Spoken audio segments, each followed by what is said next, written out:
नाम मधु पोद्दार, शाखा गाजियाबाद मुख्य शाखा, प्रांत पश्चिमी उत्तर प्रदेश, रीजन NCR 1। आज का विषय है पिछले 75 वर्षों में नारी की स्थिति।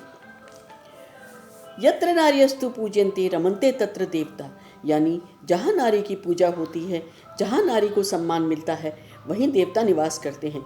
यह थी हमारे देश की परंपरा और यह थी हमारे देश की संस्कृति। प्राचीन काल में हमारे देश के नारी को देवी का दर्जा प्राप्त था। वह शिक्षित थी, उसे वेदों का ज्ञान था।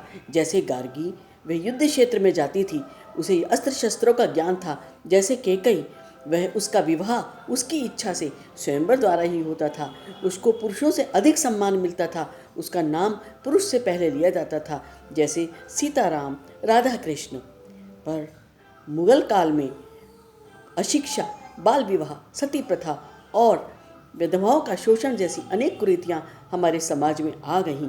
उस समय हमारे राष्ट्रकवि मैथिलीशरण गुप्त को भी कहना पड़ा, अबला जीवन हाय तुम्हारी यही कहानी, आंचल में है दूध और आँखों में पानी। उसके बाद हम अंग्रेजों के गुलाम रहे। उस समय भी नारी की स्थिति दयनीय ही बनी रही। लेकिन जब 1947 में देश स्वतंत्र हुआ, उसके बाद नारी उत्थान की बात सामने आई।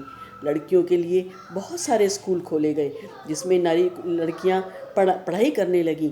उनके खान पान और उनके रहन सहन का विशेष ध्यान दिया गया, जिससे लड़कियों का शारीरिक, मानसिक और शैक्षिक विकास हुआ। शैक्षिक विकास होने से वो आर्थिक आत्मनिर्भरता भी बढ़ी, जिससे उनकी सामाजिक प्रतिष्ठा भी बढ़ी। उस समय अब हम कह सकते हैं कि आज की नारी हमारे देश में पिछले 75 वर्षों में इतना अधिक शारीरिक, मानसिक और शैक्षिक विकास हुआ है कि हर क्षेत्र में अग्रणी है। चाहे वो डॉक्टर है, चाहे वकील है, वह CA भी है और शिक्षक भी है। एक तरफ वो पुरुषों की भांति रिक्शा व बस चलाती है, तो वो एरोप्लेन भी चला लेती है। एक तरफ वो सीमा पर जाकर युद्ध क्षेत्र में लड़ाई करती है, तो दूसरी तरफ अंतरिक्ष में भी जा रही है। अगर देखा जाए तो कोई भी क्षेत्र ऐसा नहीं है जहां हमारे देश की नारी आगे नहीं बढ़ी है। अब बाल विवाह और सती प्रथा को भी देश में जागरूकता लाकर और विभिन्न कानून बनाकर समाप्त किया जा चुका है।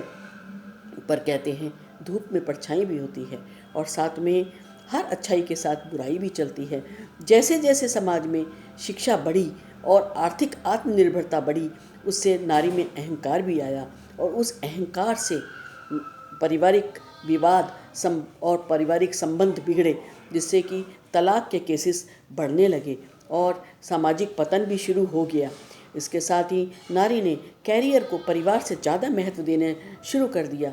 जहाँ एक तरफ तो नारी परिवार और समाज को दोनों को अच्छी तरह से चला रही थी, और साथ ही नेता, अभिनेता, मीडियम, पत्रकार, जज और सभी कुछ बनते हुए लोकतंत्र के चारों स्तंभों को मजबूत कर रही थी, तो दूसरी तरफ पाश्चात्य संस्कृति का आत्मसात कर लेने के बाद और माँ और जननी के भेद को भुलाकर, स्वतंत्रता व स्वच्छंदता के भेद को भुलाकर उसका सामाजिक पतन भी होने लगा। वो जननी तो बनी, पर माँ के कर्तव्यों को भूलने लगी।